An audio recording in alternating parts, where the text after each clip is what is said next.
passed your probationary period then, right? Ms. Principal, can I start the meeting? Yes. I'd check with the principal. Y'all ready? All right. Well, looks like we got a good crowd tonight. That's always great. We enjoy to have having a good crowd here. I want to welcome back everybody to the July 21st, 2020 open meeting. The official time 6:02. This time I'll call this meeting to order and approval for the agenda. So moved, Chairman. Moving a second. All in favor, aye? Aye. Ayes have it. Tonight, it's our pleasure for the invocation of pledges. Our own Michael Woodard with the Jones County Building Maintenance is going to open us up. Oh, I just turned 67 Friday, so. No, I appreciate you guys. I always appreciate the opportunity to be able to just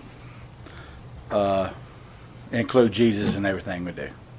Father, we're so grateful and thankful for this night and this day, that you're always faithful. And we ask you, Father, that you'll show up in your faithfulness. Give us the wisdom that we need. Let us hear your voice, not our own. Let us turn your reasoning, not our own. You know, there is a way that seemeth right unto the man, but God, you're the one that bless it. Let us not lean unto our own understanding, but acknowledge you in all our ways. And when we do that, or if we do that, you will direct our paths. So we pray for the Holy Spirit's blessing. Anoint and guide and lead us through this process, that God, this business that we call ours will be yours. And if it's yours, then it'll all turn out the way it should be turned out. So we love you and praise you and thank you, and we give you the praise and the glory for it all. And in Jesus' name we all say, Amen. Amen. I pledge allegiance to the flag of the United States of America, to the republic for which it stands, one nation, under God, indivisible, with liberty and justice for all. Amen. Thank you, as always. Beautiful job.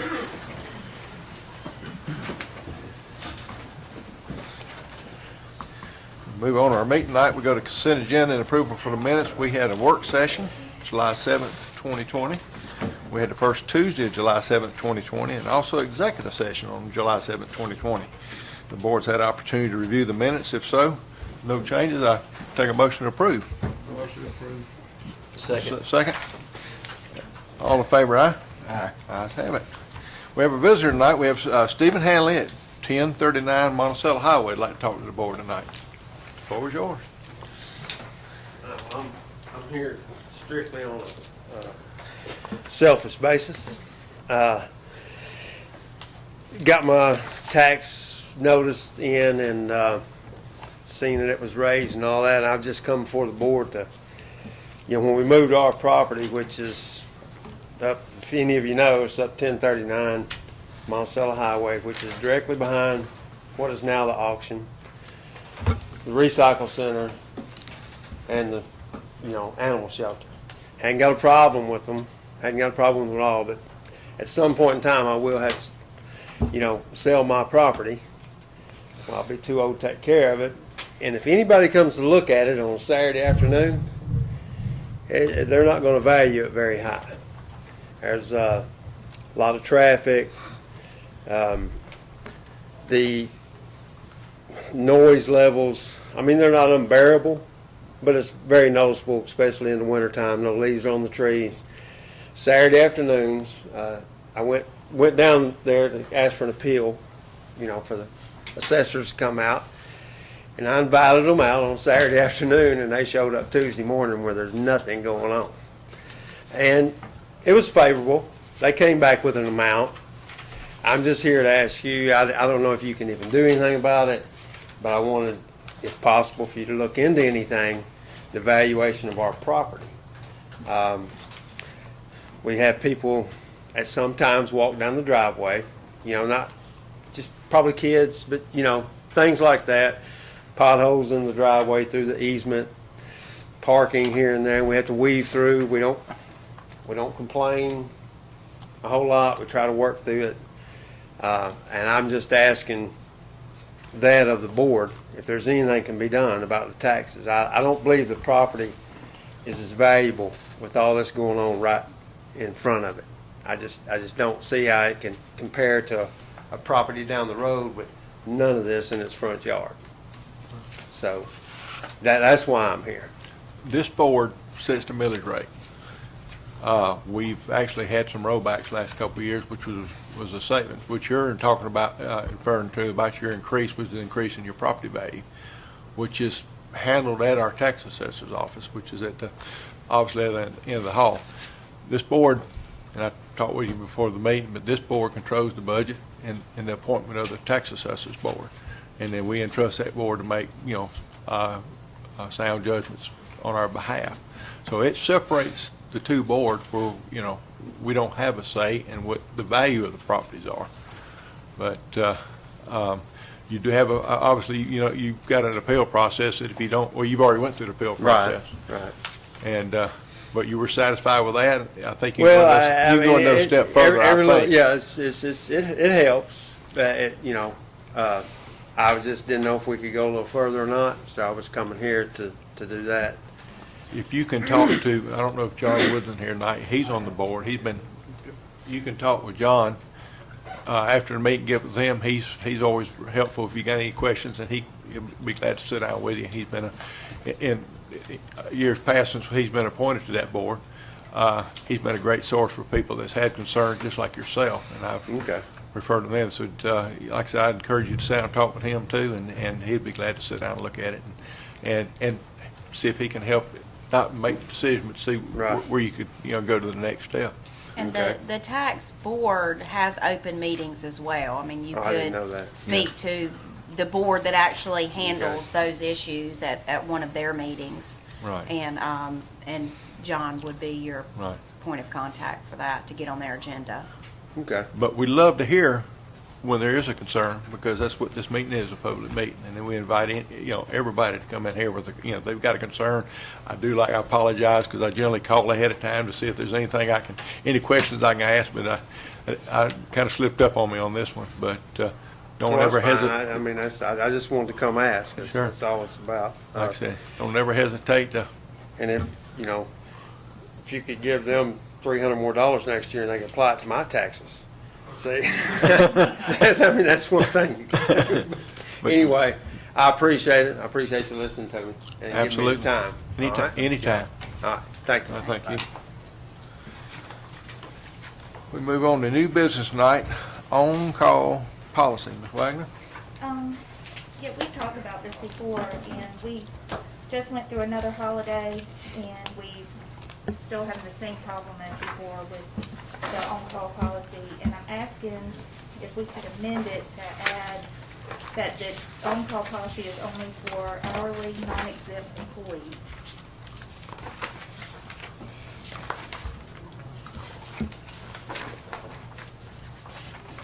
Motion to approve.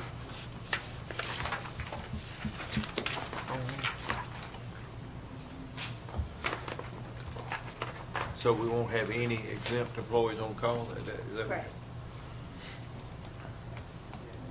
I have a motion. Do I have a second?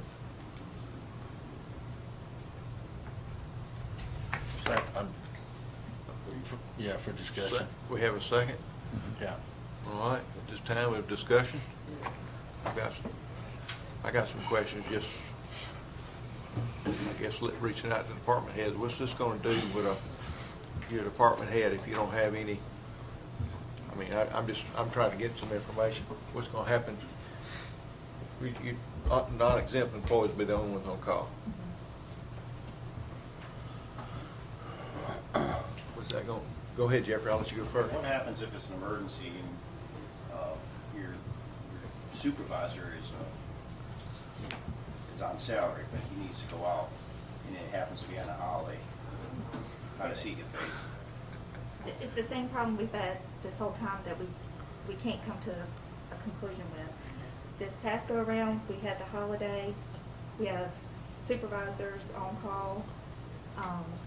They're not working a 40-hour work week, a true 40-hour work week, but they still expect to get all their comp time, even though they haven't worked 40 hours a week.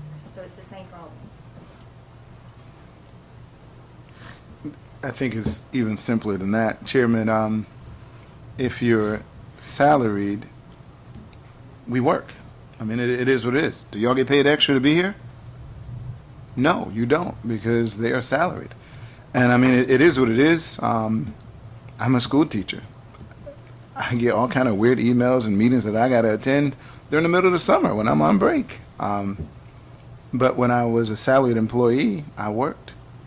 And it is, she's salaried, but she's here. Do you get paid extra to be here tonight? I think we have to do a better job managing those folks that we have, so the salaried folks can be off. And then for the hourly folks, it has been a practice to give the hourly folks the hours so they can make those additional dollars. And I think at the department head level, that should be their decision, how they manage that. John? The only thing bad about that is I don't have enough hourly folks that's got CDL license. I mean, all the supervisors got CDL license. That's a problem I'm gonna run into.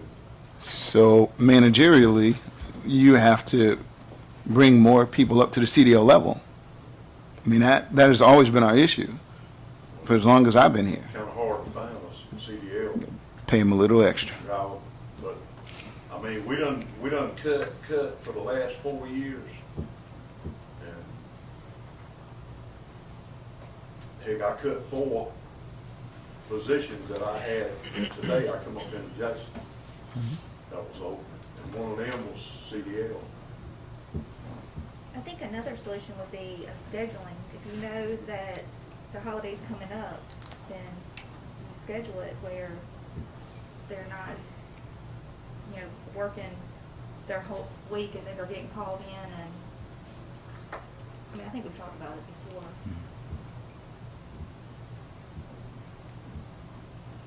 Any other discussion? I agree with Commissioner Martin that we gotta do, we gotta do better with getting employees that are qualified to do the job we need them to do. It probably has over time. People have made their way up to a supervisory position, and they're still the ones we depend on when something happens to go out with a CDL or an equipment operator or something that we have to have. If the line breaks, we got to have the person that can take the piece of equipment out there and the person that can operate the equipment on site. And if all of those people are salaried, we got a problem. And that's, we talked about it before. Part of the problem is the whole scheduling conflict. It only seems to be a problem when we have a holiday. And I thought we've talked about it several times about if we're paying everybody to be off, we're paying everybody to be off. If somebody has to work, they should get paid to work. They shouldn't, I don't think they should work 2 hours on a Friday night in lieu of 2 hours that they were going to get for a holiday pay because we gave everybody off on Thursday. And then everybody's back on Friday and they had to work 2 hours over on Friday. I don't think that 2 hours should be in lieu of 2 hours we gave somebody else. If we give everybody 8 hours off, then everybody's off. And anybody that has to work more than that gets paid for it. So I do think we have two problems: a scheduling problem, a people problem, and a policy problem when it comes to how we're paying them on holiday pay. And we've talked about it, and I think we kind of kicked the can a little bit because we were talking about it in the salary, realm of doing salary studies. Because, on the one hand, if John says we can't hire somebody because we're not paying them enough, and true enough, we've asked every department head to cut, and we got to make cuts to get where we need to be. It's almost a chicken and an egg thing to me. How do we write the salary and still get the person we need to do that? But that is totally separate from, you need to have, I agree 100% that the salaried person shouldn't be making overtime. They're salaried. But that's a problem we got to fix that has been going on for a long time. And I don't know how to fix that without encompassing it into our salary study. But do they get comp time? Or they lose it too? In any other place that I know of, a salaried employee does not get overtime, comp time, flex time, any other time. They are salaried. And the theory behind salary is you're paid at a supervisor's level to do a supervisor's job. As a supervisor, you should have people that manage the problem. You should only have to come in if there's going to be an issue with a customer. If you have a water break and you need a supervisor on site to say, well, we got a traffic issue, I need to get with the sheriff's department. We got an emergency issue, I need to get with Don. I need to get with the homeowner. And this whole group right here is going to be without water. I need to be notifying them, not the supervisor driving the backhoe up there and digging the hole and fixing the pipe and loading the backhoe up and going back and making overtime for it. So that's the issue we're having. It's, you know, supervisor is paid to do supervisory role, and we have supervisors doing not labor positions, but you know, not non-supervisory roles and expecting to get paid for it. It's, you know, it's starting to get clear to me now, you know, it's something a long time ago. Gentleman walks up and he had promoted a fellow to supervisor. He's out running the backhoe, and he said, do you want to be a supervisor or a backhoe operator? And I'm not trying to pick anybody, but I'm just saying, you're going to be one or the other. If you're going to supervise, you're going to supervise. We need to put an hourly man on that backhoe for you to supervise so you can be doing other things, because our supervisors don't need to be tied up on equipment. And I know we've had to do it a lot because of cuts, but we've got to get to a point that we've got a lot of cross-trained people here that if you have to pull, I'm going to pick on somebody, if you have to pull Jerry off a mower and put him on a trash truck, I'm going to get a rise out of him on that one.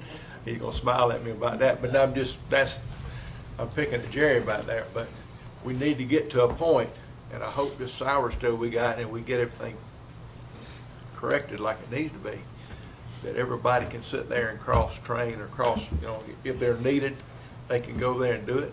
And that's the whole idea on this, and I see where they're going with that. You can't do both. I've tried for years, it's almost impossible.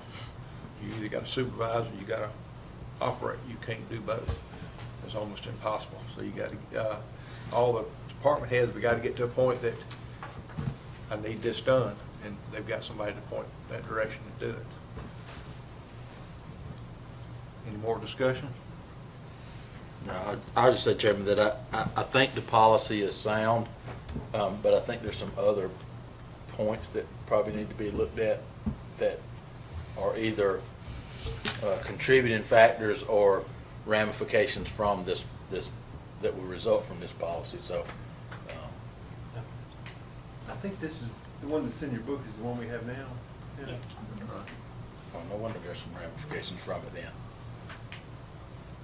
Then yes, I would support all day long, let's looking at the policy and coming up with a policy. I thought we were voting on this one. I couldn't support this one.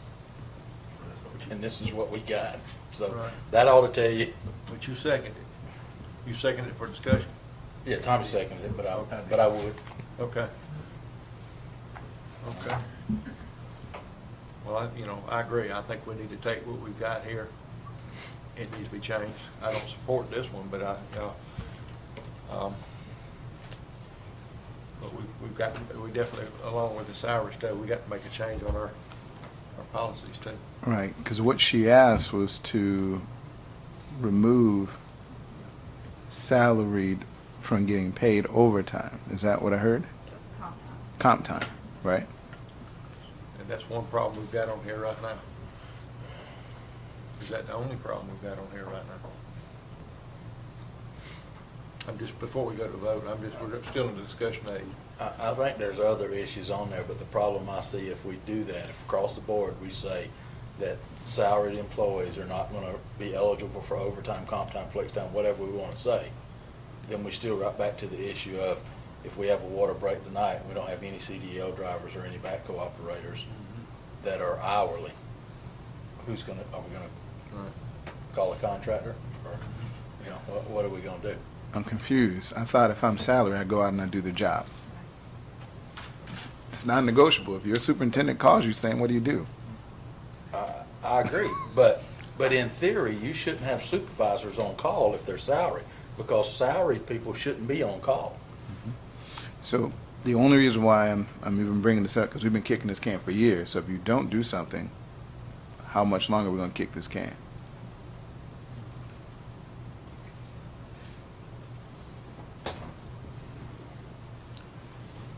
Any more discussion? We have a motion and a second. All in favor, aye? Aye. What is the motion for? It was to approve to amend to add only hourly, non-exempt employees to the policy. No. Two noes and two ayes. I think we need to sit down and, I'm not in favor of kicking it down the road, but we need to take this call-out policy. If we have to have a work session and come up with a sound, what we're gonna do, and we'll do it, can we do this in the next meeting? I've done it once before, but sure. Okay, next meeting. Just for the record, you said all in favor. Can you say all opposed? Oh, Just all so- opposed. Excuse me, ma'am. Thank you. 2 and 2. Thank you, keep me straight. Appreciate it. Yes, ma'am. So you want to do a work session next? A work session. We got For one. call-out next- policy? Next meeting, right? I'm not sure yet on the schedule for Greg East. So we won't kick this down the road anymore, and we can make sure, because that's why I asked, is there anything else in this policy that needs to be Well, changed? she only asked for one thing tonight, so it wasn't all the other. But, and for John's situation, can y'all also address an additional incentive for CDL drivers?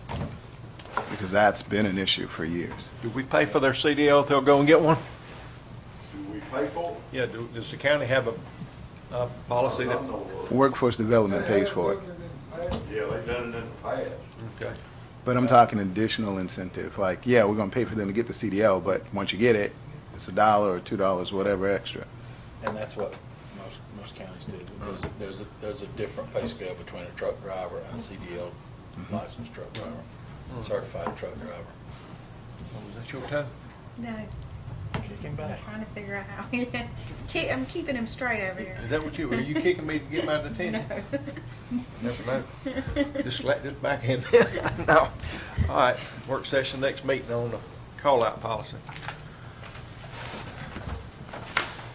No more kicking the can. Just call out, or you doing comp and overtime? Whatever we need to do on call-out, call. All of it, okay. Yeah. Good? Excellent. Can's gonna be gone next meeting. I love it. Okay. Spousal insurance coverage. Ms. Wagner? Looking at, ways to save money, I wanted to see if going forward with the next benefit year, if we could make it where if your spouse can get insurance with their own company, they have to take that insurance to get them off of our policy. That's pretty much across the board on most companies, I think. Actually, Chairman, I thought we had already voted on it I at did the too, last, but we don't last have. meeting. But to be clear, this is not anybody that's on our policy now. We're not kicking anybody off, right? You have to tell me that. If they have the benefit of insurance if they're employed and their employer offers Right. insurance, I mean, that's, everybody's. Yeah, this is yeah. just a standard. I'll rephrase that to mean that we're not kicking anybody off that's not eligible for insurance somewhere else. And I say that not just if they're not, if you got a spouse that's employed at another one and this year they opted into our policy, then they may have 2 years before they can opt back into, some policies say it takes a life change or not having insurance somewhere else before you can move back into that policy. So I just want to make sure that we're not saying, you work somewhere else and they provide insurance, so you're off of ours, and then they have to go a year before they can get on another one. So if that's the case, then when that year time comes, they can go on that one. But we put them on notice that you have to use the company you work for as the first phase of insurance. So once they're able for Eligible, open yeah. enrollment through their own company. Yeah, and those are gonna be one-off situations, I know, and we're not, and so if an employee has a spouse that's not eligible for insurance, they're still Right. eligible on Yeah. ours. That's your motion? Oh, that was a long motion, Chairman. That's what I'm saying, we need to clarify it before I can ask for a second. Now, anything that y'all do, our benefit year starts July 1, so we're just into a new one. So I think Okay. anything that y'all ought to do now wouldn't go into effect until July 1 of next year. So you've got almost a full calendar year there. Because ours is basically locked in now. So you're saying just between now and next year, the employees would be on notice that their spouse, if insurance is available, would need to go through open enrollment through their own company before July 1st of next year comes about? Yeah, I would think that would be the way to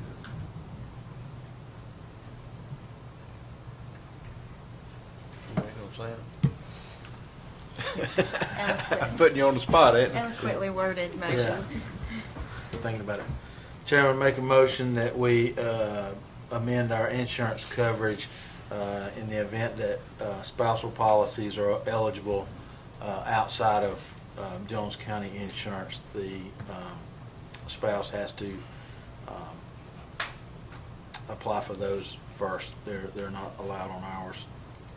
I know it's so elegant, but But do you eligible through their own separate employer? Because anybody, even not working, could go Right. get a private policy and sort yeah.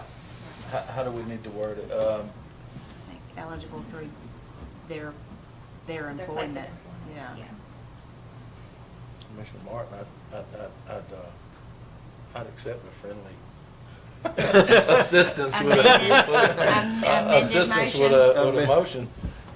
I was listening, trying to get it right. So if they're here and they're on a family policy, but their employer offers it at their location, do they have to come off of our family policy here? Is that what you're saying? At the next eligible, at the next year, when we open enrollment for the next We're open year. enrollment open. Because When they we wouldn't open be able to enrollment, go that on would be their the time they policy had to come before the off. next open enrollment. So you're going to make them split their policy from a family to two singles? It would be a single and then employee plus children. All right, that's why I struggled, because I was like, that's what it sounded like, so I can't help you on that one. Like, if it was two single people and they had two concurrent policies, that's different than I've got a family policy and I'm going to make them drop the spouse.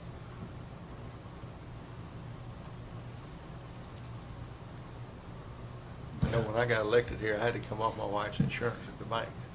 And they didn't give me, it was like ASAP. And I had to bring a letter over here to the county showing that I was no longer eligible for insurance at my wife. That way, our county insurance would pick me up. Hmm. And that's done. I mean, I don't, When I went over to Bibb County, they didn't make me do that, and their policy was better, so I dropped our coverage. But I don't think I would have done that if the policy wasn't better, if that makes sense. So I don't want to force somebody into, if I was married and my wife went over to Waffle House and their policy sucked, which it does, I wouldn't want to force a spouse onto an inferior policy, and then cause them greater harm by having two debts of an insurance policy. That I wouldn't want to do.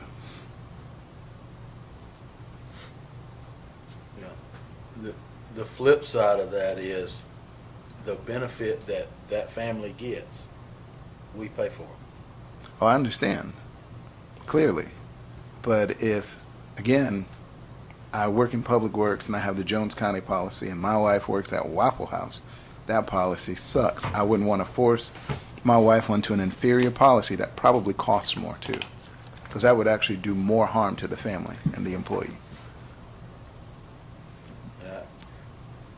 I argue it because I didn't like it. We had to do it too. My wife and I, when we consolidated in Bibb, they went to, she had to, and she works for the state, same thing. So with her state job, if your spouse is eligible on another policy, you have to take that one first. You know, I mean, let's just be honest and open about it. We're just shifting the burden back to not the employee. So I want to be clear that we're not shifting it to the employee. We're shifting it from our responsibility, because the employee is the only one that works for us. Now, we can feel good and say that we want to take care of the employee's whole family. We want to take care of the family. Yes, we want to take care of the employee and take care of the whole family. But at what point do we have to say, are we gonna raise taxes on people because we don't have any control of a spouse's habits, doctor bills, any of that kind of stuff? We can sit here and say we're gonna have a smoking cessation policy, we're gonna have a wellness program, we're gonna have all this to reduce our cost on all claims so that our taxpayers are paying less money. But yet we're only doing that for one person in a family. The other ones can do whatever they want outside of these, because they're not held by by any of the wellness programs or any of that kind of stuff. So when you see costs are still rising and we're doing all the things we're doing, you know, part of it is the health industry, we know, but you know, those are tough decisions that we got to make. And I don't think personally, I don't think we're putting anybody out because we're not saying we're kicking people to the curb when they don't have insurance. We're just saying if they offer that a policy. And I get the scenario of Waffle House. I get that. It's a good analogy on your argument, but another good analogy is what if they work at Geico, where the policy is better? You know, or do we have, you know, we can look and see how many people we got going, I don't want Jones County insurance, I'm going to theirs, you know. I'm sure by Geico, if you work at Geico and your spouse has insurance availability at their job, that Geico's not gonna let you come on either. And I don't know that for a fact, but I would be, you know, willing to say that. Well, I will say, when we split our policy, my wife and I split our policy, there wasn't $5 difference in a year of what we paid separately and what we paid together, because the family and the single, because you could still keep the family plan by having, if you had children. So the husband or wife and the children on one policy, and then a single on the other policy is the same.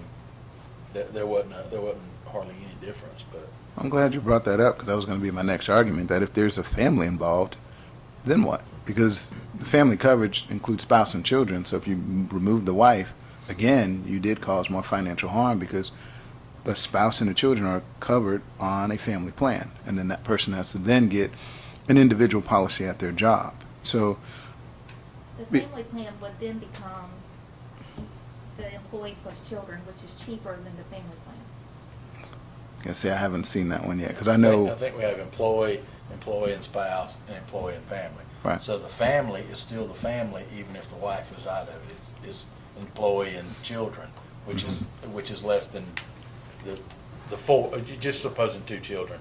The 4 of them, the 3 of them would be cheaper than the 4 of them. Right. And then the other piece that I was going to argue was that our mod rate has been pretty much going down, as Charles has done a good job of facilitating some safety programs, as well as the wellness programs that we've implemented.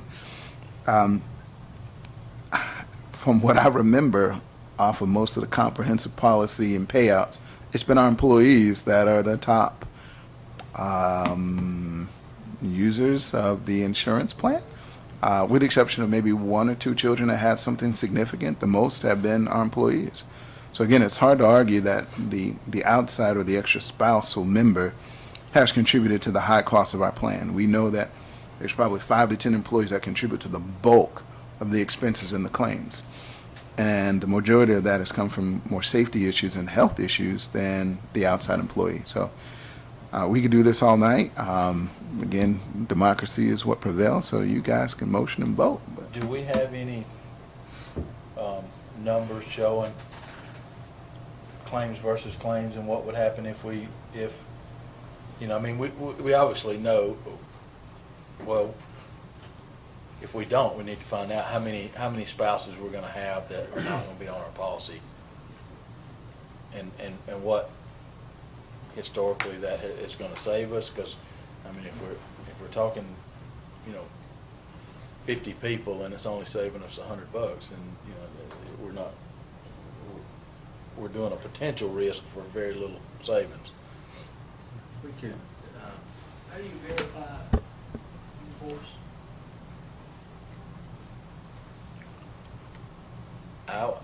I would think that, well, when they sign up for insurance, you give the insurance company your information. I mean, they could easily tell by your social security number if you're on another plan or for another company, working for a company. Yeah, they did an audit about a year or so ago, because I remember getting a phone call. And I don't know if that was just random or something specific, but I remember getting a phone call about that. But that's because I was transitioning from the county policy over to Bibb County. And both of them were under Blue Cross Blue Shield. I want to say, that's one of the things, Shaw Hankins, also in one of our work sessions with them, that advised us that that's something we need to look at, and everybody was doing as far as separating. I know when we had to split it, actually, once I got elected and had to come on the county insurance, it saved us some money, believe it or not. So, I mean, there's opportunities. But we currently have were you completed with your motion, Commissioner Kitchen?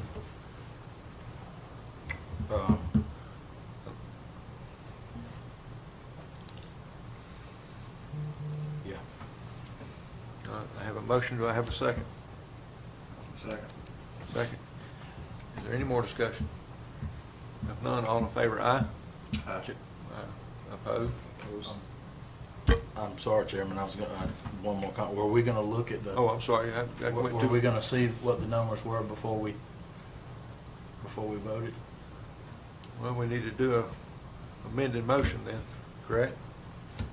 Or he needs to withdraw his motion Over the withdrawal. I will withdraw my motion, Chairman. and Can table you, the, can you withdraw your second? All right. And I'll table ask to table item number 2, special insurance coverage, until we can get some financial comparisons. so we'll table it. The motion is to table it indefinitely, and you all will place it back down on an agenda when you're ready. To be placed Okay. on a future agenda when we have those numbers. Do I have a second on the motion? To a table? Table? Second. Any more discussion? All in favor on the table? Aye. Aye. All right, thank you. All right, authorize invitation to bid for pipe repair. Mr. Lowe? It's gonna get easier as we go down the list. I hope so. I figure we're gonna fly through it. Motions could be. Hey, Chairman and Board, we came to y'all on the last meeting about Green Settlement and Confederate. Now we come to y'all, want to know if we can go out to bid for these 2 projects. Any questions for Mr. Lowe? Not, I entertain a motion. Yeah, I had a couple of questions. So these, it says additions to road surfacing list. So do we have some out for bid now, but you said you want to go No, out this to is on bid? the authorized for. This is on the pipe. This is the pipe. See, it's not getting any easier, Chairman. I'm on number 4 and y'all on number We're 3. number 3. It's all right, we'll keep you straight. Did you just have a birthday or got one coming up? No, I'm way away from birthdays. Okay, just want to know. Make sure. Motion to approve, go out for bids for Pipe repair. Second. Second. Any more discussion? No, sir. All in favor, aye? Aye. Ayes have it. Proposal, road resurfacing list. You want a addition? Yeah, we like to add Morris Stevens and Homer Roberts. Any questions for Mr.? Yeah, John, when was, do you know when those roads were paved and how they were paved? I Well, guess the question I'm asking Morris was- Stevens has got chip seal on it. I think that was the answer I was looking for. And then Homer Roberts, it was asphalt put on it, and that's probably been 9, maybe 10 years ago. It was done in 2009, 2010. And it's quickly becoming Comer Road as we speak. Oh, Lord, Yeah. it's terrible. And we're gonna have to do reclamation on it, too, to get it stabilized. Contractor on that road, do you remember? That was Middle Georgia road builders out of Cochran, but Womack Paving paved it. And, But the foundation is what's wrong.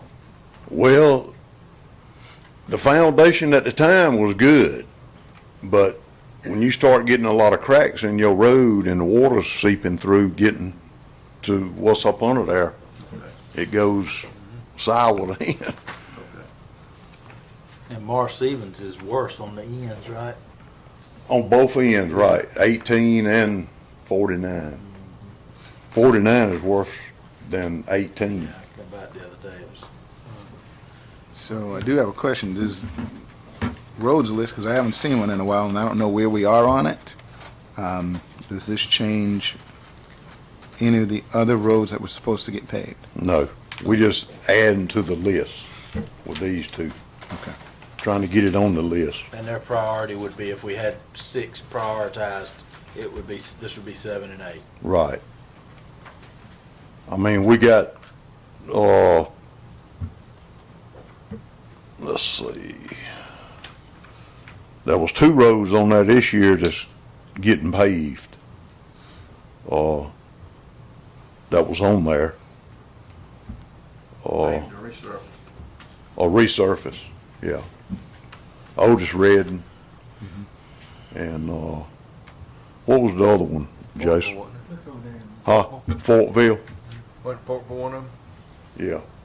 From I mean, it made 129 to Etheridge. Can we take a look at that? Let me see that next.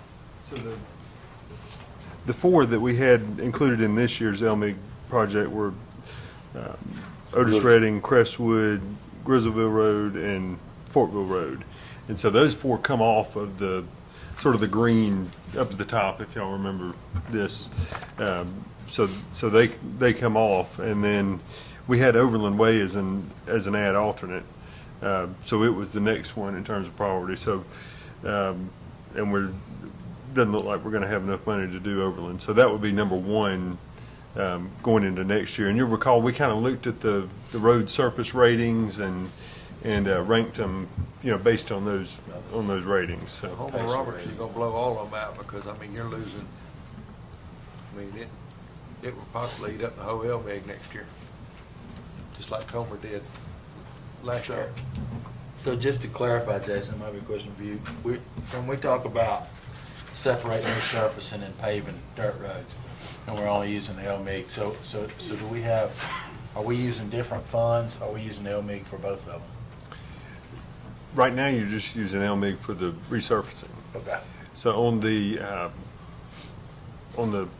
dirt roads, back during all the COVID stuff, we issued a request for proposals for right-of-way acquisition services for our dirt roads, and so I've got some proposals to bring to you that are per parcel amounts on what it would cost to go out and acquire the necessary right-of-way. Right now, we don't have any dirt roads that I'm aware of where we've acquired all the right-of-way and it's ready to go. I just want to make sure we weren't pulling money from a fund that we see a need now, where we've got needs that have been for 10 or 15 years and we're still waiting on one parcel or, a petition or whatever we're waiting on. And that comes in the next 6 months, and we spend all our money on a road that just got put on the list. Yeah, we're a ways away Okay. on any of those dirt roads. Because I know they were, the ones we were talking about paving were high on the priority list too. I mean, we've got people that are expecting them. Is there a motion on the table for the proposed additions to resurfacing? So moved, Chairman. Move. We have a second? Second. Any more discussion? None, all in favor, aye? Aye. Ayes have it, thank you. Thank you. Just don't want to write Mr. it. Risner, you're up on 5. It's intergovernmental agreement with the city for transfer of rescue truck. Mr. Chairman, you'll recall at the last meeting, the board talked about transferring one of our rescue trucks over to the city when our new rescue trucks come in. And we talked at that time about the need to have an intergovernmental agreement to be able to execute that transfer. And so what you have before you tonight is just a simple intergovernmental agreement that would allow us to transfer that vehicle. Any questions from Mr. Resner? If none, entertain a motion for the intergovernmental agreement on the rescue truck. Motion. Motion to approve the transfer of the rescue truck to. We have a motion, we have a second? Second. Any more discussion? If none? All in favor, aye? Aye. Ayes have it, thank you. SDS map amendment, water service area, Mr. Resner. Yes, sir, Mr. Chairman, this is another one we've talked about previously, but this is an STS map amendment related to the parcel at the high school where the high school is in need of a larger line to serve some of the improvements there. You have in your packet there the SDS forms that have to be approved and signed by both the city and the county. You also have a map there. It's a little bit difficult to read, but the high school parcel is shown as a split parcel. I think Jeffrey and I both talked with Greg Boyke at the Regional Commission, and no good way to divide up that parcel in terms of how the water serves that building. So the Regional Commission has it shown here as a split parcel. And so both entities just need to, would need to approve this and get the appropriate signatures there.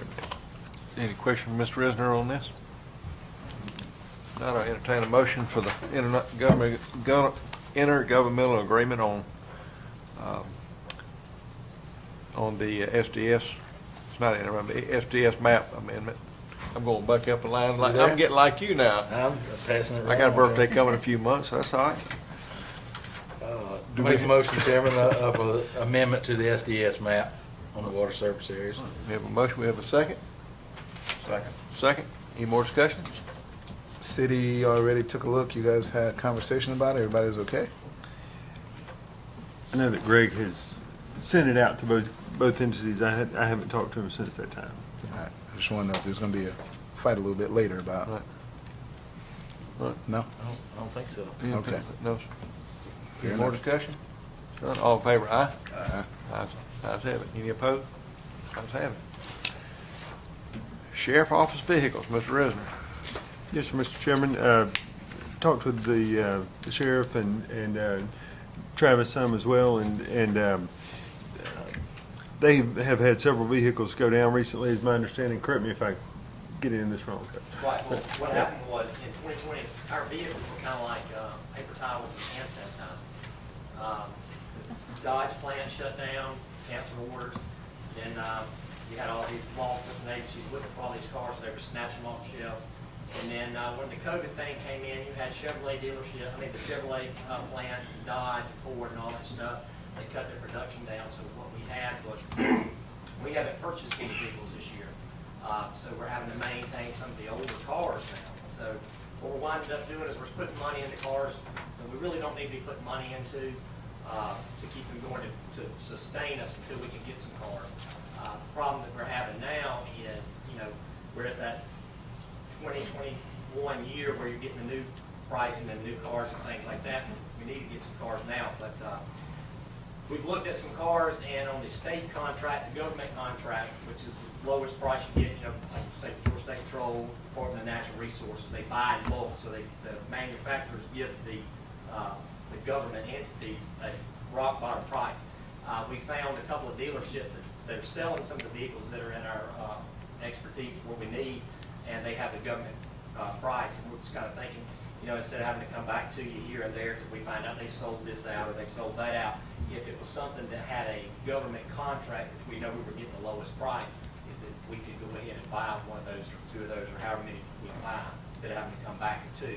Now, when 2021 comes back around, if we go that way and not able to find any of the 2020s, that might be something else we have to come back and send out for bids. But I know we recently bought the truck for one of our investigators on the government contract. That's the absolute lowest price he was going to get the truck because it was at the contract. And if anybody else sells it less, they're not making any money. They cut their throat in the business. But what we were going to ask is if it had a government contract on it, which would be the lowest price if we could purchase some of the vehicles at that price. Any more questions from the board? Entertain a motion for the sheriff to. And these are supposed Yes. Splosh. Yes, that's correct. Do we have a motion? Yeah, Chairman, I'll make a motion, authorize the purchase of sheriff vehicles off government contract, pay for our SPOS funds. We have a second? Second. Second. Any more discussion? None, all in favor, aye? Aye. Aye, ayes have it. Thank you. Number 8 on our new business is award GPS bid. Mr. Resner? Yes, sir, Mr. Chairman. Back earlier this year, we issued a request for proposals for GPS fleet tracking, a solution for that. And you'll recall, we talked about that some during the budget process, and some money was allocated at that time. We've received 20 proposals, which was a little overwhelming, but we sorted through those and narrowed it down to 7. And then we had those 7 provide kind of an online demonstration of their solution. From there, we narrowed it down to 2 that we really liked, and had those 2 send us demo units. And we've been trying those out, and feel like we've settled on one that has an easy-to-use software platform, and Geotab is the manufacturer of the device, and InView Telematics was the company that provided that solution. And so I'd be happy to answer any questions. I think this will be a great tool for us. Frankly, at the outset of this, I was thinking that the kind of knowing where everything was the most valuable piece of it. As we've learned more about it, I think there are tons of safety-related applications. It provides a driver score that shows you if people are driving dangerously, too fast, harsh cornering, harsh braking, harsh acceleration, all those things. And it records, if you have an accident, it records a lot of data leading up to and during the accident. There are features where we can reduce idling. I know we've got a idling policy to discuss tonight as well, and so it's sophisticated enough that you can make it beep at the driver if they're just sitting there idling too long. So, or if they don't have their seatbelt on, or any of those type of things. So, I think there would be great value in it.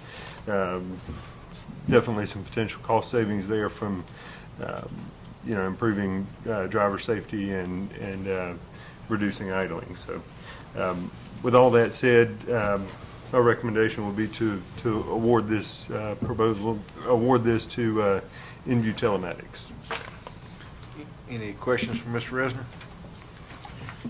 Did they give you any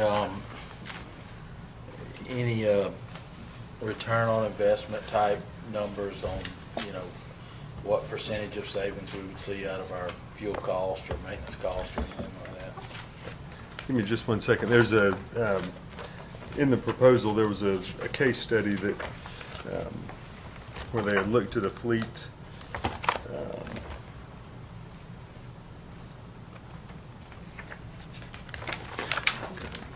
So this is a 150 vehicle fleet.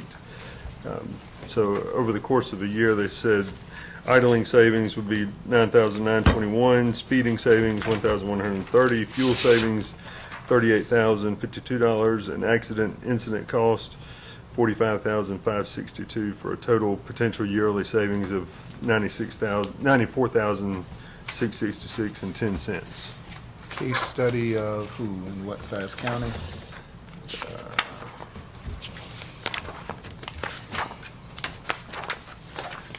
I'd have to look back through here. Which I'd Similar certainly, size? I'd have to check back through here. So while you're thinking about that, here's my real question. 165,000 was the top, 150 was the bottom. We ended up in the middle at 92,000. What was the difference between the Cadillac plan and the Dodge plan? We did look at several of those lower cost. Dodge ain't on the bottom. I completely missed that. It's okay. I knew you had to throw that in there. Some of them were very basic and looked like they were very out of date, not particularly easy to use. This one is very easy to use. I think it would be something that our department heads would feel comfortable navigating their way around, and it's not overly complex from that standpoint. It's got a good dashboard that kind of shows you the relevant information. It can be broken down so that you just see the vehicles for your department. So yeah, I think ease of use, there's some difference there based on the reporting time, how frequently it sends the packets of data. The ones on the lower end, it was just a little clunky, and so for example, on and I can't remember which of the lower cost ones it was, but it would report, and if you had a road that curved like this, the nicer ones will show you following the path exactly. The lower cost ones will ping here, and then it may not ping until here, and so there's sort of a line drawn from point to point versus being able to see the exact path. And so if you ever had a question about whether someone was at this exact location, well, there's a gap there that it just kind of draws a line in between. So Don had a question. I just wanted to say that to help you out on that was, it's extremely accurate, extremely. I've been watching it, it's on my car.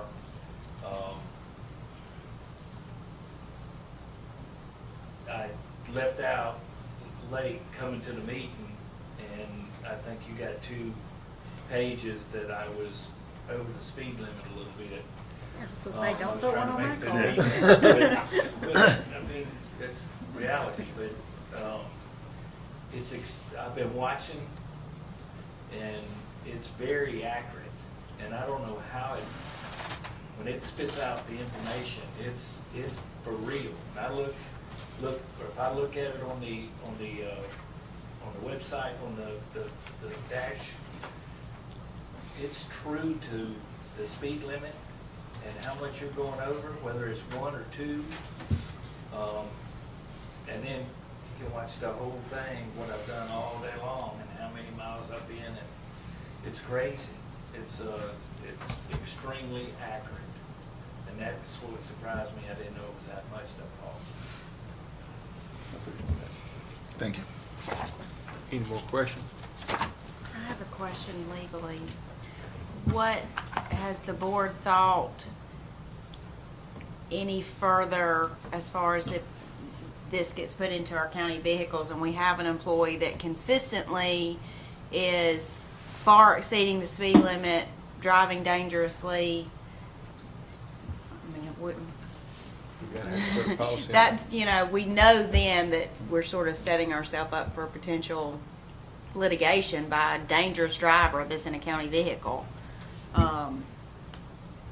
And that may just sort of putting that out there, that it may be a thought that there's going to have to be some sort of potential repercussions if information being received indicates that, We've got a problem. We have a And problem. we talked about this when we first talked about it, because the only, department that I've installed these in, I did a test run about 4 years ago, and, basically the company, when they came in to sell it to us, basically said, if you don't implement these policies to go along with it, we can't guarantee. And we had a guaranteed savings, and the savings was after 3 years it would pay for itself, and had a 10-year warranty on it. So we had 7 years of actual profit, and that was the sales pitch, and it was early on before we got, when we put it out for bid, I think we had 4 people bid on it, nationwide. Now, seeing that we have 20 or 30, everybody's starting to do this, because it's a good deal. But I agree. I don't know that, I know we're at a point to offer the bid, to vote on the bid, but I don't know that we're in a position to vote on implementing, because it's a program. It's not a put it on the vehicle. It's put it on the vehicle, and if this happens, this happens. Because we have people potentially, I'll say this, when we put it on at a former job, we found that we had people that were not where they were supposed to be, that were driving 10 times farther than they should have been driving, driving a lot faster than they should have been driving, running red lights, running stop signs. And so there had to be actions to stop that to realize the savings. Otherwise, you just know what they're doing. And knowing what they're doing doesn't save us anything, and absolutely puts us where our attorney's telling us that, if you know people are breaking the law and you don't, I think our And that's what I was Sheriff's saying, Department tell us that. we can, if you all want to go forward and award the bid, but we need to understand that very quickly while this is being installed, we need to come up with policies regarding the repercussions of, dangerous driving and things of that nature. So for some of this, I think we've got things in place, if employees don't wear their seatbelts, it's a disciplinary thing. If they drive a county vehicle, recklessly or that kind of thing, it's a disciplinary problem, just like anything else. And I think it'd be incumbent upon the department heads to address those things, just like any other disciplinary issue we have.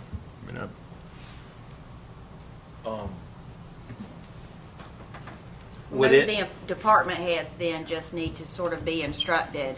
If you have an employee who's consistently violating the speed limit, or, is detected to violate the speed limit, 20 miles or more over, then, there needs to be action taken.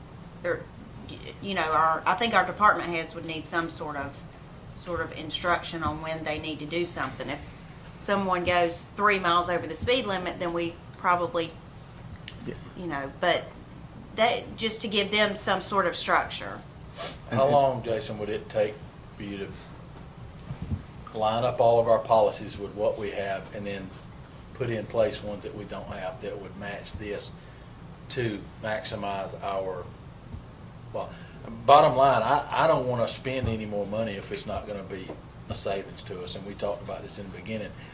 I saw it happen, and it did create a cost savings, and it created a cost savings in maintenance and mileage and tires and everything, because if, all the way down to the idling policy, where, and we, that even helped us with our diesel versus our gasoline engine, People were on the flip side of the idling. Every time they'd stop, they'd turn the diesel engine off, and they'd stay 5 minutes, get back in it, crank it back up and go. And we were like, with the diesel, you probably want to let it run that 2 minutes while you're doing this. But these prices are good for 30 days, 90 days? I've talked to some of these vendors, and they said they've had these things hanging out there for 18 months. So, I think they're going to hold them. Right. This is actually, they're through Sourcewell, and so Okay. it's Sourcewell pricing that we're getting, and so I think it'll be good. All right, well, then you're just recommending the product, because Sourcewell's got us. It's not like they're solely bidding on price. Right. So they have, their deal with Sourcewell is to offer, this level at this price. So, Cadillac, not the Dodge. what's that? The Cadillac instead of the Yeah. Dodge. Okay. And I think does the sheriff department y'all already have GPS on vehicles, correct? We've got a GPS, sorry, that's stand up on that. We've got some GPS on our system now. Lightning did strike tower a couple of years ago, and we're in the process of getting a new one. We're trying to get a new one, get prices on that. But we've got things on there that will alert if the deputy's going over a certain speed limit. We've got the map that'll show you where the deputy's at on there. If we get like citizens complaints on a deputy saying, oh, the deputy was going so fast, we can verify if he needed to be going fast, or what was he doing, or it does hold you accountable. And it's like Jason said, the more you pay, the more accurate the information is. We can go from updating every 15 seconds to every minute, every 5 minutes to every second. So if you want every second to have that stuff, and sometimes we get complaints, and sometimes the deputy may be going fast. We're able to verify if he should have been, or if somebody just called in and said something, we can say, okay, well, the deputy wasn't doing this, we know exactly how. So it's good to keep you accountable.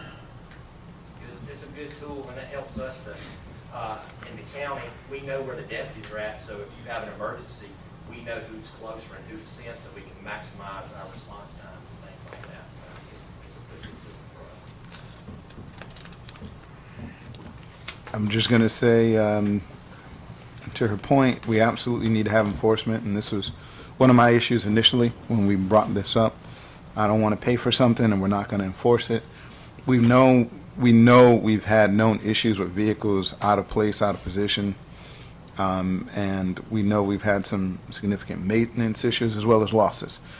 Our citizens have been asking for something like this for a while because they call and complain and they take pictures and send them to us, right? So by the time we buy this, as long as we have a policy in place for enforcement, I'm okay with that. But I don't want us to buy it with not doing the enforcement because it's another can. And we're killing cans Jason, is tonight. there a turnaround time of how long it would take to get the devices and get them installed? I'd have to check and see. I feel like I've been told that at some point, but I don't remember what it is. Yeah, because I mean, that might make a difference in whether we can make a motion to adopt this, I mean, to approve this with an amendment to, that it goes along with the policy, or do we postpone it until we get the policy and adopting it all at the same time? Yeah, I mean, I'm certain there'll be some kind of delay on, when we order it and when we get it, and then included in that price is installation. They're simple to install. We want to get them installed though with a Y harness and a sort of a tamper-proof installation, just to keep the honest people honest, as my dad likes to say. So, You want to do that. so getting the devices and getting all that set up will take some time. So I think there would be, if you wanted to go ahead and proceed, I think there would be time to sort all that out before we got everything in place and up and running. Can I ask a question? Give quick, that'd be fine. Just curious, if you get the system and it's put in place, some departments have more vehicles than others, correct? You've got maybe one or two departments that just have a few vehicles as opposed to John's department that has a lot of vehicles. So I guess I'm wondering how it's going to be managed for a manager that has a lot of vehicles with a GPS. How much time is it going to take? Oh, it'll give you a printout map of Jones County and have a dot of every vehicle you got constantly updating online that you can watch, and you set your parameters. Give me all 100 vehicles that run 10 miles over at any time today. Boom, here's the 5 that did. The other 95, they were all in compliance. You set up all your parameters that you want to. So it gives you the reports that you need to basically manage your program. And that's why I say it's a program. It's not just it's just not a device to see if somebody's speeding or where they shouldn't be or idling too long. It absolutely helped us with, and I say us in a former job, that where your productivity depended on how long you stayed at one job when you were finished with it. And if you know it takes 2 hours to finish this job, and the truck sat at that job for 4 hours, well then that was a problem, because you only got paid for 2 hours, and the 4 hours you paid somebody to do a 2-hour job was a problem. And that's why it paid for itself to make sure they did a 2-hour job, 20-minute travel time, 2-hour job. So I'm a little hesitant, Chairman, to be honest, to do it without a policy, as you know, because we need a policy that backs it, or we're going to be paying an annual cost of something we're not. You know, I'd like, not that I don't trust us, but I think we need to. I think we need to have a policy that. How quick would you think we could have a policy ready? I can put something together for the next meeting.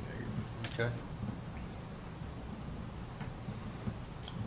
If y'all like, if we can get a motion to table this one to the next meeting? Yep, Chairman, make a motion that we table whatever item we're on, 12, 14, 20, number 8. Number 8, GPS bid. GPS bid, until the next meeting when we have, coinciding policy. Second. Have a second. Any more discussion? None, all in favor, aye? Aye. Ayes have it. Thank you. Mr. Goins, you've got overnight camping at Morris Recreation Complex. Yeah, Mr. Chairman, one other thing about the, real quick before I get started, if I may, about the vehicle thing. I'm in favor of the GPS thing. I've actually asked Shannon multiple times when it was going to happen.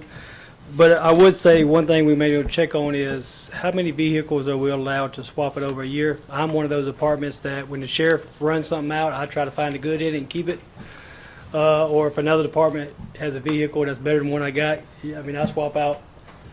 I'm one of those, this is old, but I'll take yours kind of a thing. You can answer for that. Yeah, you would just take the device out of the one vehicle and plug it into the other one, and then go on the.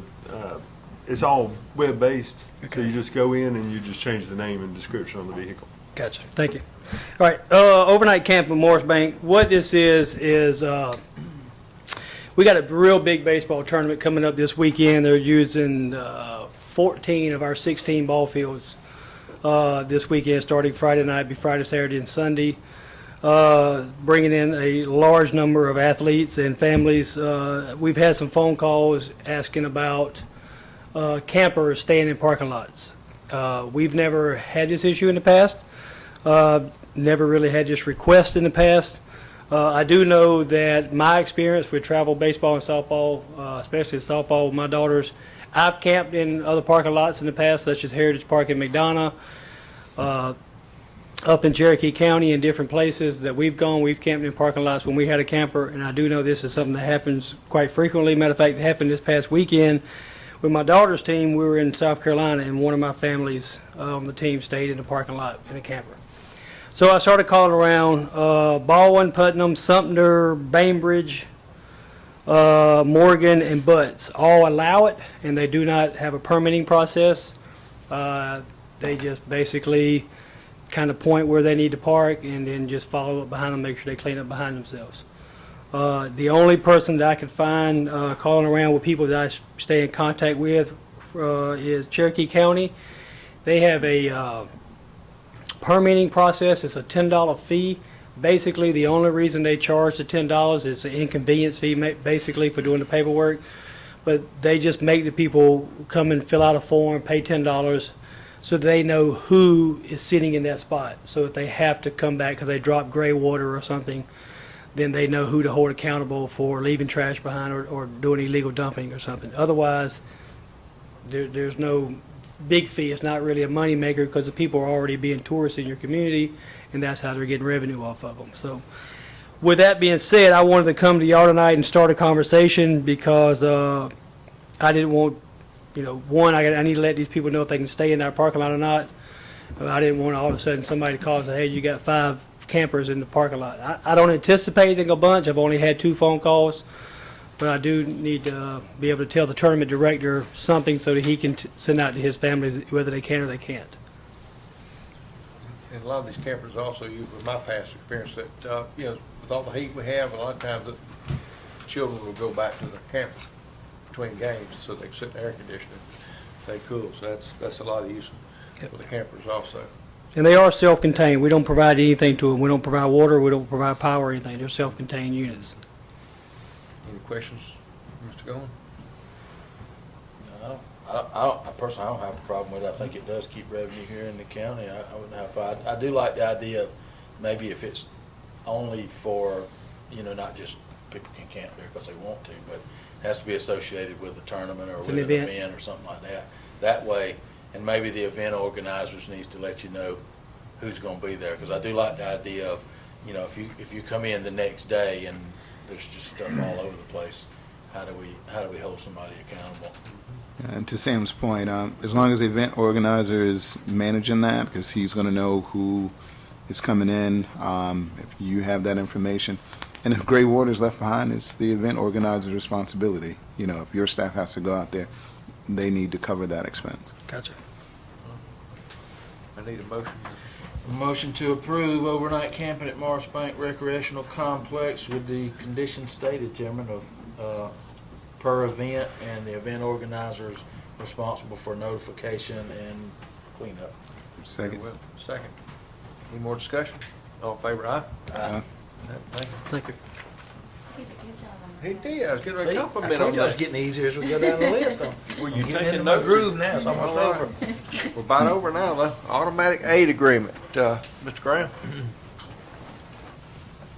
Mr. Richmond, were we gonna table this, or? If y'all still working It is together now. There's no signatures on it. Bring it to y'all's attention. The meeting that we had on the 14th, I believe, in reference to a few complaints that we've cleared up, actually, our assistant chief had brought up the automatic aid between Jones County and the city of Gray with the fire department. There was some actually names that were left off of it to identify the signatures, and there was a few dates on the front that were left off. All we did was just clean it up, and that's all we need is the signatures. Nothing has changed. It's still in the same verbiage. I'll leave it with the board to sign off on it. It's exactly the same as the other. We work with each other. It's automatic, and we take care of one another.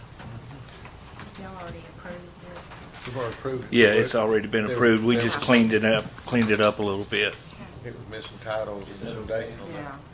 Right. We don't need, no action needs to be taken. No, if y'all have approved that Yeah, agreement. we've already approved, it's just, Yeah. it's just cleaning up the original. That's fine. It was approved back in, 2018.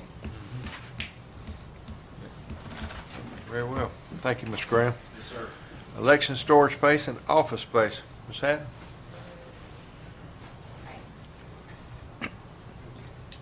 I think most of you are aware that I've been looking for some more space since February when we got our current voting equipment. I don't know the square footage I have right now. Jason did measure last week. I've recently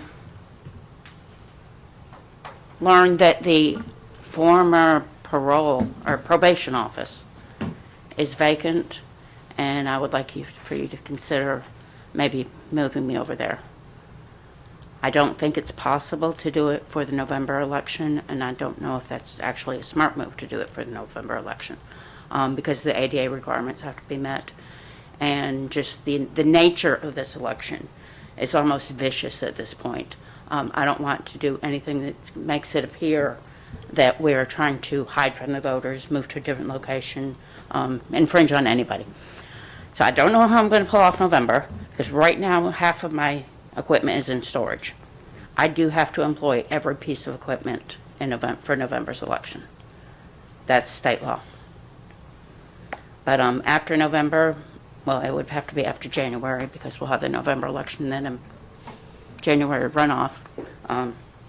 I would like to very much consider moving my entire office, storage, everything, to a bigger location. Are you talking about using that as the main voting area too, and not vote here at all? Correct. I don't even know where it's at, so. It is, the driveway is between the police department and the LEC. Right now, it's a gravel driveway. You know where the safe house is? Oh, at the sheriff's It's not office. safe The anymore? double wide, it's a double wide. Yeah. Yeah, it's a modular home. Right now, it's split up into offices. I would also need for somebody to go in there and help me determine which walls can be taken down, because there's probably a dozen offices in there right now. Just, you know, we had talked months back about taking Charles's office out, knocking those walls out. That's not gonna work. No, sir. I have so much equipment, it's mind-boggling. Jason saw the other day my equipment room now, you are able to open the door. That's it. If I need something on the other side of the room, I am walking on top of equipment. I have 85 touchscreen units, which, the things are humongous, and the padding and the baggage that comes with it. 85 printers, 13. The scanners are only as big as this podium, but the canister it sits on is more like a That's on the sheriff's large lot, though. trash can. I mean, I guess you've talked, I mean, I'm sure you've talked to, No, I have not. So just I just saw this for the first time last week. just out of curiosity, I don't know how long voting has taken place in Jones County because I've only been here 20 years, but I can't imagine sending how many ever voters that come here normally to pay a tag and vote someplace else, and definitely someplace, I'm going to use these words often, tween. I acquired that word since I've been here. I So, understand that.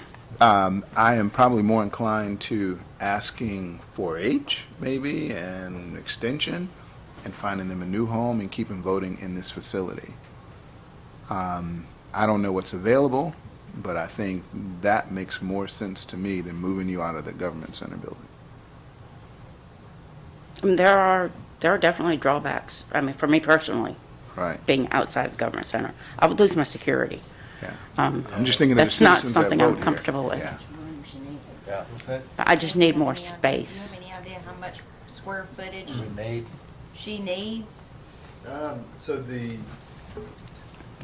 probation trailer has, in terms of usable square feet, we measured 1,340. Now that doesn't include hallways and that kind of thing, but in terms of the actual offices and a couple of file rooms in there, 1,340 is what you have in the way of usable square footage over there.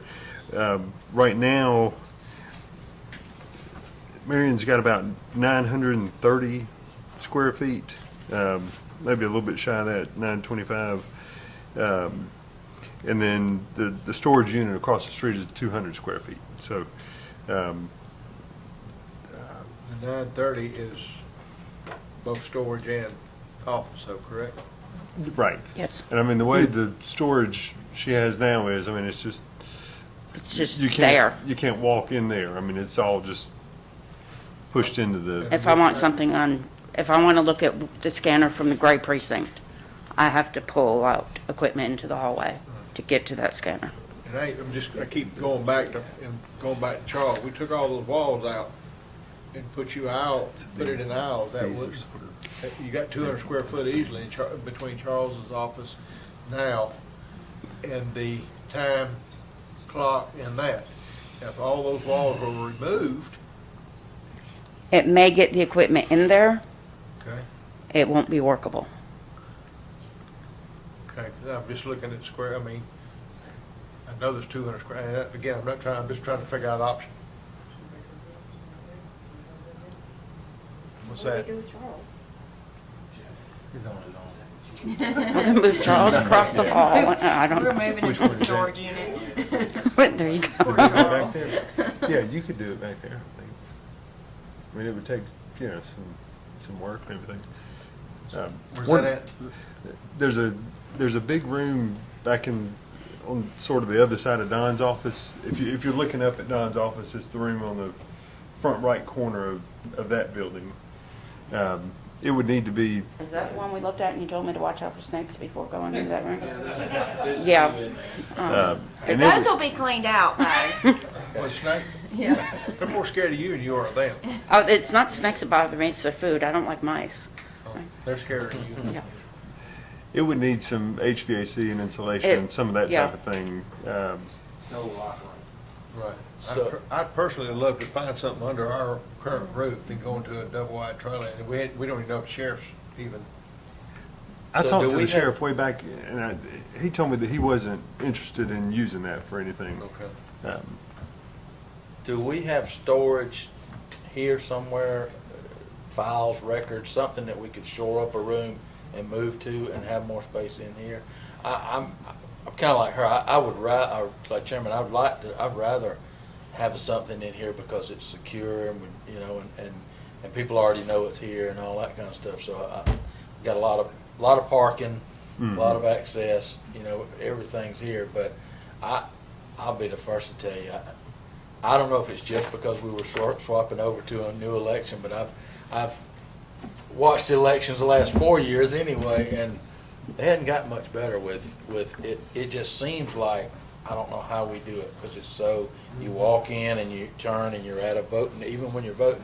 But before that, the hallways, I don't know what we had going on, but everything was out in the hallways the whole time trying to get ready for an election. We And it's gonna definitely be that need- way again. Oh, yeah. We definitely need more space, but I like the idea of it being under this roof, but, yeah. But we've known we needed more space for sure. I went around the last week or two with building maintenance and measured a lot of different areas that are potentially available or underutilized at least. And the one where you could get, I think, all Marion stuff is that big room back there. But that's the one that's going to need some, fairly substantial, heating and air and that kind of thing.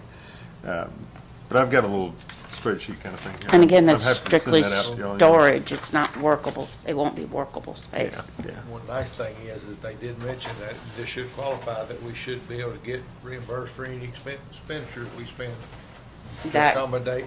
that grant has It's already expired. gone? That grant has expired. Oh. Wow. Okay, scratch that one. Are they up for the cameras? Are they gonna do the cameras or anything like that? Not everything has expired. Since COVID hit, it's like put the brakes on everything. No, I understand. Like I said, I'd love to see what we can do here before we move off site, because it has been a place to come for, and cast your vote for quite some time. Plus, we got security, and I think that's a big plus. Absolutely. And, The security, the parking. Might be a dumb question. We have blueprints for this building. Not that I know of. No, we have those little I'm fire not- escape I'm not surprised. drawings hanging on the wall. I thought we did. Maybe. Tim did them when he was doing the water. Yeah. That's right. The two record rooms in the hallway are in the gym. Are they utilized more than her? I don't know. You make it move those, they just need a dehumidifier, keep those. And she could have those two rooms right here at this hallway. Mm-hmm. Back there in the back, at the gym. The gym Yeah. hallway. Okay. I know one belongs to admin, and then one belongs to the courthouse, but I don't think they're really utilized as much as she utilizes her stuff. Mm-hmm. I mean, they gotta be maintained, so you can't just throw them out in a box. Right, I had asked Don, could I leave for every two sets of equipment, BMD's ballot marking devices. I have 85 tablets, 85 printers, and then 42 battery backups. I asked Don, could I start leaving them at the fire department? He said that's fine, he could store them. Upon further reading, I would say that they have to be charged every 6 months. So that kind of like, okay. just, Yeah. if we were to find you the storage needed, and if we took where you're at now and put a door to go into your storage and remodel it, I mean, you just talking about the record room. I'm talking, it's the two classrooms on the left going toward the gym. Those two right there are twice the size of what you've got now just for storage. And you have to have, be able to lock, so we're able to utilize those. Take your current room, put a doorway in there and remodel your current storage. Could that be utilized? Okay, so you're saying take my current, where I have my equipment stored? You know, where you line up the voting machines now, we put you a door right there to where you could go into your, From my office to the equipment room. right. That would take away that much voting area that I have. No, I'm talking about making that voting area if you had to. Oh, okay. See what I'm saying? Take your current storage and make it and remodel it into. Yes, sir, and put the equipment over here. And then take the equipment over there. Sounds So good. You're getting rid of my records room for her equipment? Is that what I'm hearing? We're gonna get you another place. We're gonna put you over there with the mic. We're going to put you in storage, too. No, We we're just trying to keep figure Charles out company. how to remodel this thing and utilize, we do have some room. I ain't trying to We're trying to kick you out. save Charles. We're just trying to figure out a solution to keep, I think we really need to keep this, our office here because of security reasons, because they're here year round. Yes. If you want, Mr. Chairman, Marion and I can work on this. Yeah, this Since could we've be- got some guidance in terms of, where y'all would like the elections office to be, that narrows it down for us somewhat, and we can kind of see what options we might have here and bring back. Sure. something just to- look I for a mean, this- storage I don't area. think this needs Okay. us, I just think it needs y'all to go in and, like I said, if you can take her current office, find storage for what she needs under this roof, put a door in there and have her election area right there. And you settle the crowded, I mean, it's crowded when you're in there now. But you got an area you can go in there and vote, come right back in and walk back out. You got plenty of room then in there. And then we'll make sure Shannon's taken care of too. We ain't kicking you out. Okay, well, Jason and I will look for Y'all scared me with storage these options. masks on because I can't see your So- expressions that good. Well, let's just have a motion to table this indefinitely, and then you can bring it back if it needed. It's just something y'all work through and then work with Shannon too, make sure we come up with alternates that will work. All right, Okay. we need a motion to table the election storage space. Motion to table the election storage space indefinitely. Second. Second, all in favor, aye? Aye. I'll have it.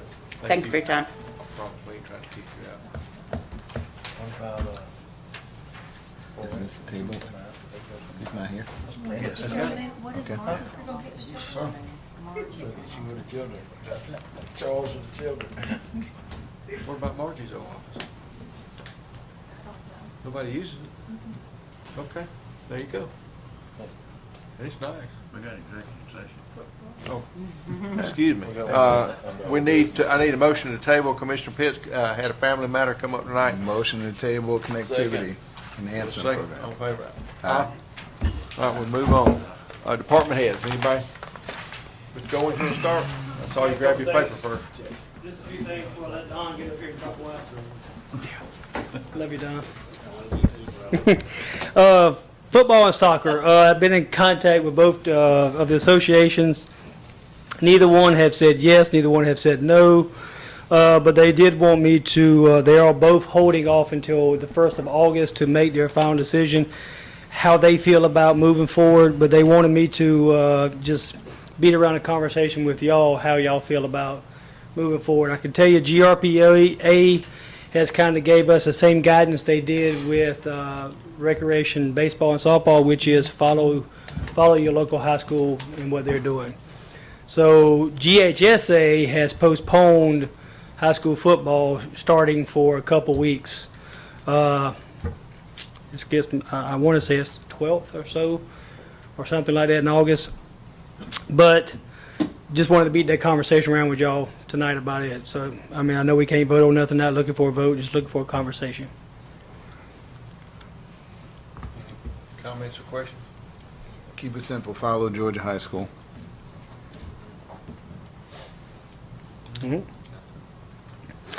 And I did get a call today.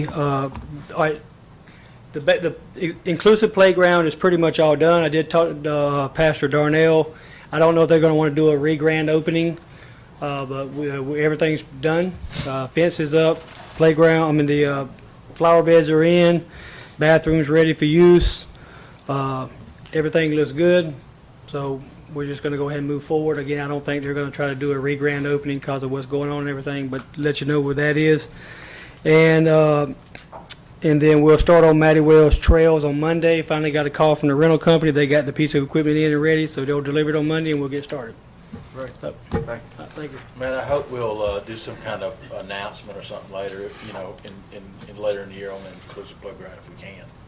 So if things die down where we can. Well, I'll stay in contact with the pool group of pastors, and I don't want to steal their thunder, but I'll stay in contact with Yeah, them. just have them tell us when they think we can do it, and I'd like to give them recognition for, and Absolutely. publicly let people know that it's there and it's happened and it's all good, and We appreciate it. It's great. Mr. Pelkey? I sure appreciate all your support. Mr. Lowe, you got anything? Got one thing, one of our employees, Jerry Arm, he had 2 stents put in this weekend. So probably gonna be out of work a couple of weeks. Y'all just pray for him. He'll definitely be in our prayer. I think he's fine, but Mr. Graham? 2 is the magic number there. He's gonna be fine. Yes, sir. The last meeting, I'm sorry, I wasn't here to represent my department. I was on vacation at Lake Lanier, but I was watching. I'm sorry for the interruption. I don't know how to address this attack. I say to myself that I'll just not worry about it. I've showed you what I've got. The record speaks for itself, and we mean business when it comes to our department. Yeah, we slip every once in a while, but I grant you, you're not going to find a better crew nowhere. I would even call them world class, and that's exactly what I painted on the side of our training center out there. World class volunteers, and that's what we are. The incident that was talked about referenced 45 minutes to get an ambulance was not true. We sat down on the 14th. Not everybody, but whoever could been there that day, including the director of the ambulance service at the medical center, Navient. And from the time, right, there's been 7 calls at the same residence since June the 1st. Only one time this patient was transported, and that's when he had a possible stroke. I don't want to get into his particular. Okay. Well, I didn't say any addresses or anything like that. There was a complaint, and I just wanted to clear it up that instead of it taking 45 minutes, it was 26 minutes. And we actually saw the proof on that. That's all I'll say about that then. Thank you. Thank you, I just Counselor. didn't want us to. I appreciate it. I wasn't going there. To cross, Right. to provide too much information. Thank you, Counselor. you. I appreciate it. With that being said, it's kind of crazy. I picked up a newspaper from Tallahassee that it kind of hit home because we've been suffering from this with COVID and possibly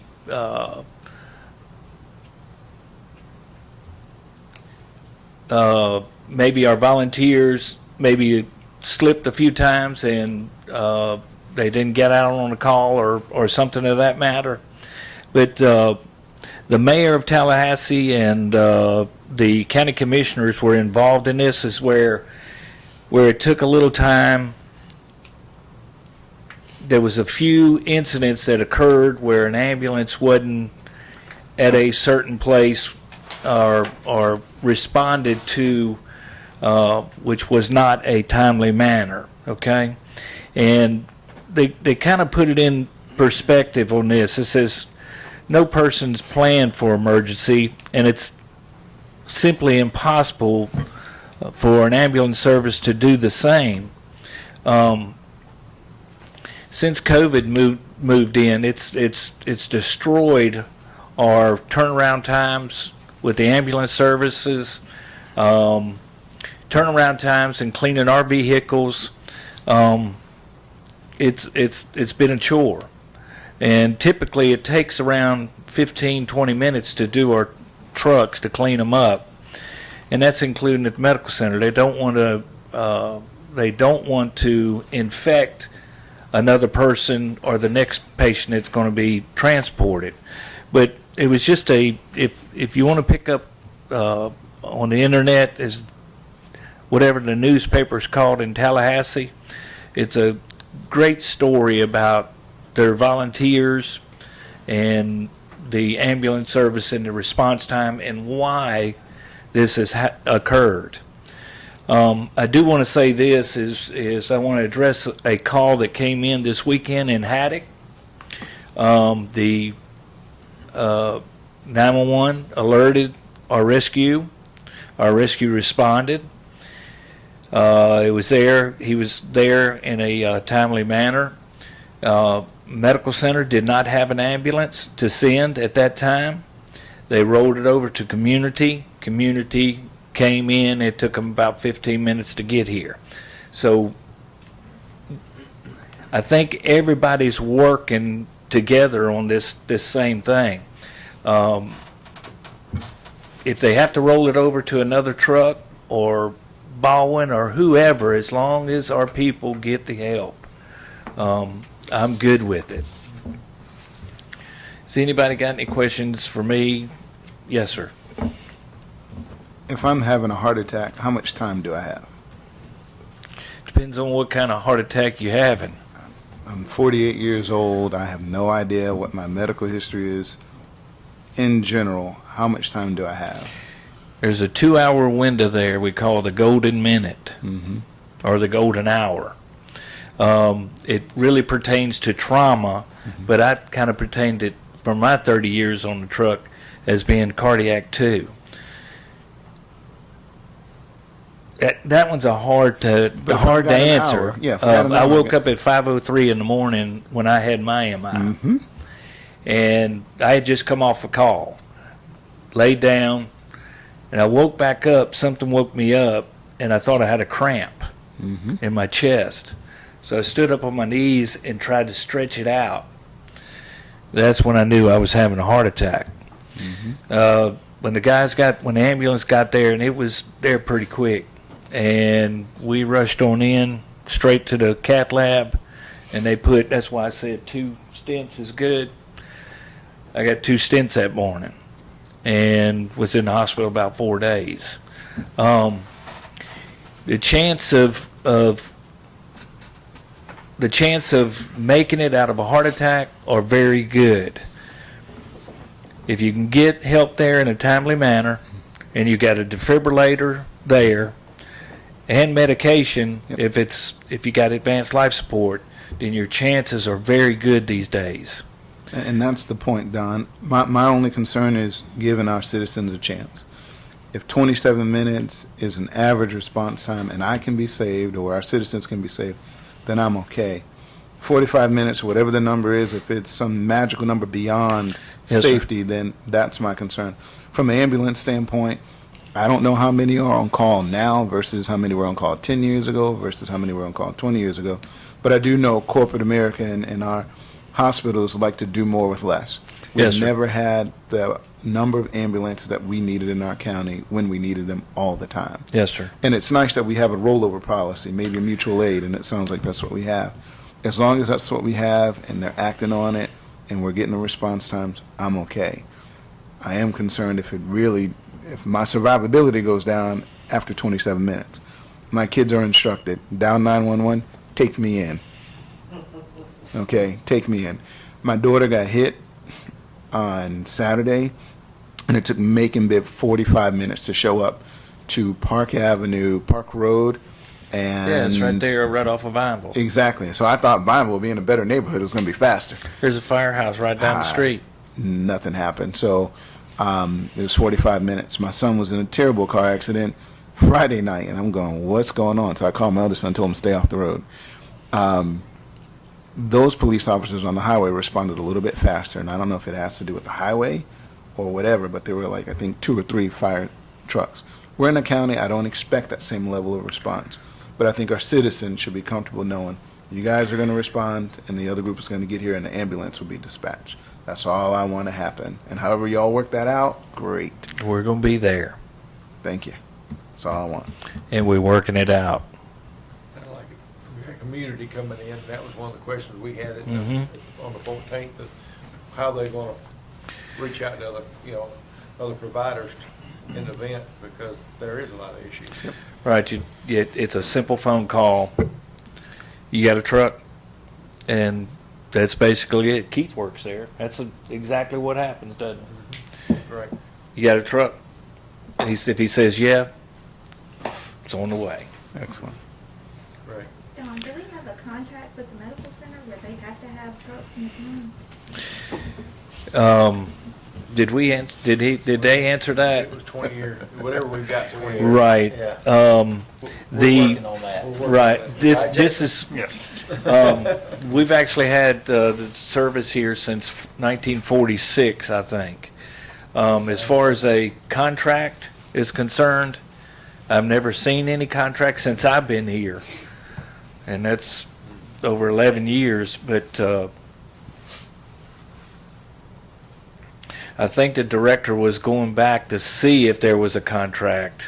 I know that they hold, the Medical Center Navient holds the licensure, which is for 911 calls in this county. Anybody else, you can pick up the phone and call another ambulance service. I just like the idea of, if they don't have a truck, give it to the community and let them roll. And they did a good job down there. We needed them down there, and they were there in due time. And Don, I'll go a step farther up. I don't think it's that we like for them to call somebody else. We demand that they call somebody else. And Right. we require it. Right. Because, like Daylon said, our citizens expect somebody to show up when they dial 911. And if it was any of us, we'd expect the same thing. I will say, the meeting we had was based off some complaints that we had gotten, and we all addressed them. There was 3 major complaints, just so everybody knows, there was 3 major complaints. One was over training, one was over response time, and one was over rescue, and how our processes went. I can't thank enough the people that came to the table, and exactly what we said we were going to do. Let's lay it all out, see what the problems are, and figure out how to fix it. And everybody had some sort of solution or some sort of idea to get a solution.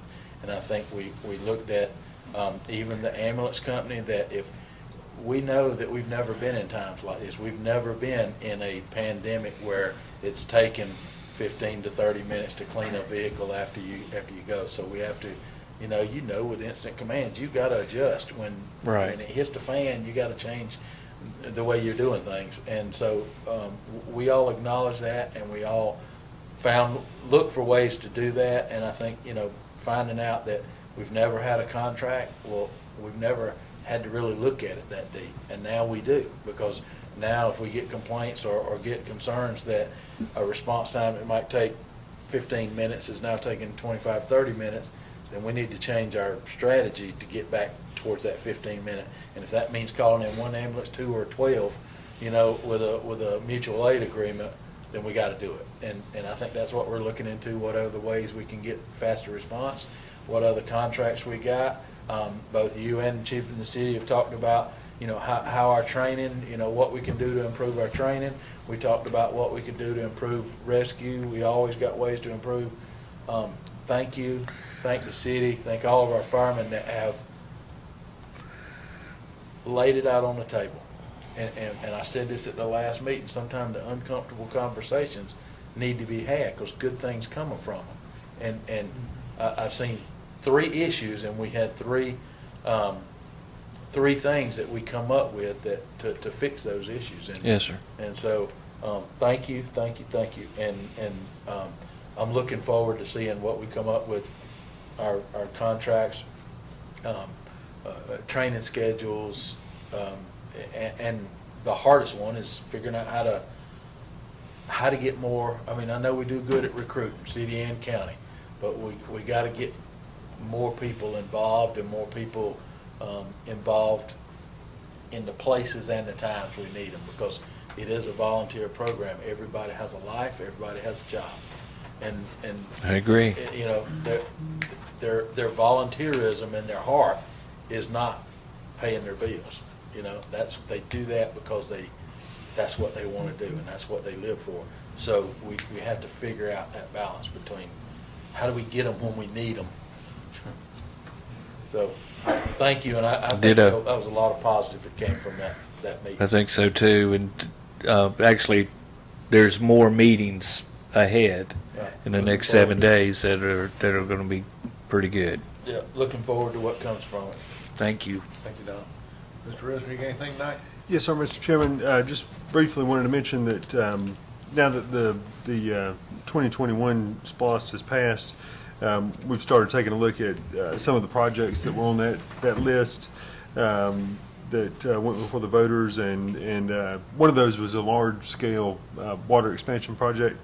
And we started looking at that and how we can fund that and how we can get that started. Along those lines, looks like one of the ways to potentially finance some of that might be through a public facilities authority that that the county would create to help with the financing solely there. And so wanted to see if the board would be open to having a work session maybe before the next meeting to discuss a couple things. One, what specific projects you want to do there, and then two, the potential creation of a public facilities authority to finance, to help with the financing of some of those improvements. We've got a work session already. Can we squeeze both of them in an hour, or we're gonna need start? Y'all start at 4 on a work session? We already got one work session, have a next meeting. How long is our work session next? What is We got policy? Probably gonna be long, overtime on call, so. You know that's gonna be an hour. No. And I believe we go Four if to, y'all are. Yeah, I can make that happen. and we start school the very next day, don't we? August 5th? No? September 8th. Personnel, sorry. Oh.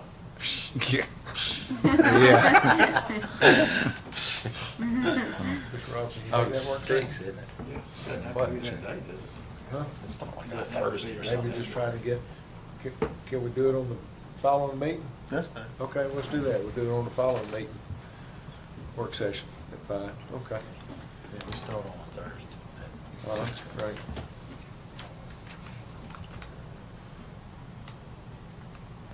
Pre-planning, August 1st. Pre-planning, August 1st. Anything else, Mr. Risner? No, sir, that's all I have. Ms. Wagner, you got anything? No, sir. Oh, citizen comments?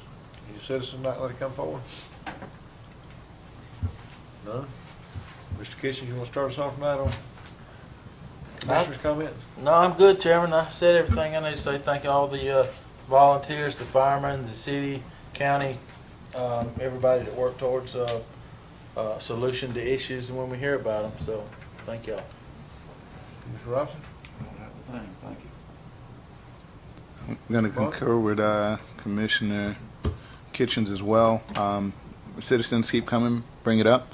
Employees too, because you know what, there's some internal things we need to work on and we can't do without you guys, so we appreciate it. Department heads down and everybody in between. All right. Thank you. I need a motion to adjourn for the executive session for personnel and real estate. So moved. Second? Second. All in favor, aye? Aye. Ayes have it. Thank you. Thank everybody for coming. Might need some coffee. Ooh, yeah.